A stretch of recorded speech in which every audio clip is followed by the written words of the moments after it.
"Dok, anak saya usia 1 tahun 6 bulan. Ada kendala sulit makan, sampai saat ini masih full ASI. Sesuai pertumbuhan kurva, anak saya tinggi tidak masalah, tapi berat badannya saat ini sulit naik. Itu bagaimana ya, Dok, ya?" Nah loh, artinya apa? Makanan pendamping ASI-nya punya problem. Tolong diingat, kasih makan anak itu nggak sama kayak ngisi bensin di mobil. Yang penting asal dijedel masuk, begitu loh ya. Nah, makan bagi anak itu adalah kata belajar. Sama kayak kalau kita kerja. Kan nggak tiba-tiba Mas Alvin tiba-tiba jadi presenter kan Mas, Anda perlu belajar. Nah, bagaimana Mas Alvin belajar jadi presenter dengan anak belajar makan, itu posisinya sama. Jadi mereka juga punya semacam apa ya, punya rasa khawatir, rasa takut, rasa pengen berhasil tapi kok gagal. Nah, biasanya itu sabotasenya banyak. Sekali lagi saya ngomong soal sabotase. Bukannya anaknya nggak doyan makan, tapi biasanya jajannya mulai nggak karuan, ya. Lalu ibunya ini punya rasa nggak percaya diri. Jadi dia andaikan, aduh kalau anak saya nanti nggak makan jadi gimana. Jadi kemudian dia mulai tuh iseng beli biskuit ini itu dan sebagainya. Sedangkan makanan-makanan cemilan, nah ini minggu depan kita mau bahas nih. Makanan cemilan-cemilan yang anak Anda makan diam-diam di luar jam makan pokok pagi, siang, dan malam, itu kandungan gulanya tinggi, lemaknya apalagi, tetapi miskin nutrisi. Nah, itu yang kita takutkan akhirnya anaknya keburu kenyang.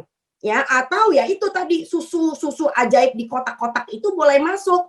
Dan anak-anak kalau udah minum susu kotak itu biasanya kan enak.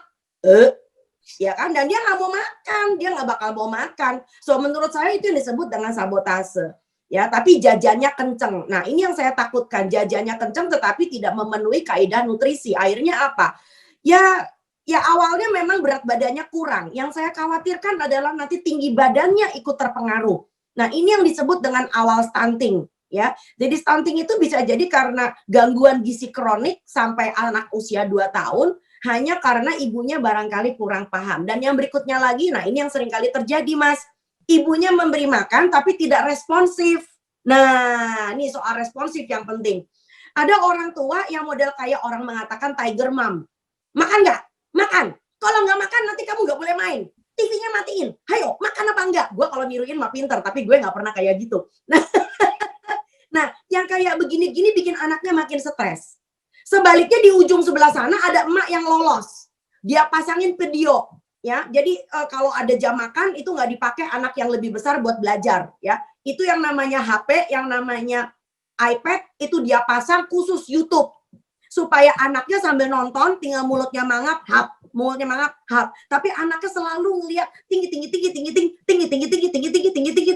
Waduh.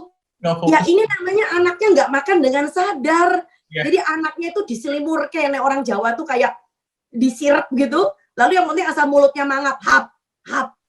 Ini juga bukan pendidikan. Sekali lagi sebelum anak Anda diajarkan tentang ABC, sebelum anak Anda diajarkan matematika, so, pendidikan tentang makan itu adalah pendidikan yang utama dan yang terutama. Itu penting buat saya. Terima kasih sudah nonton.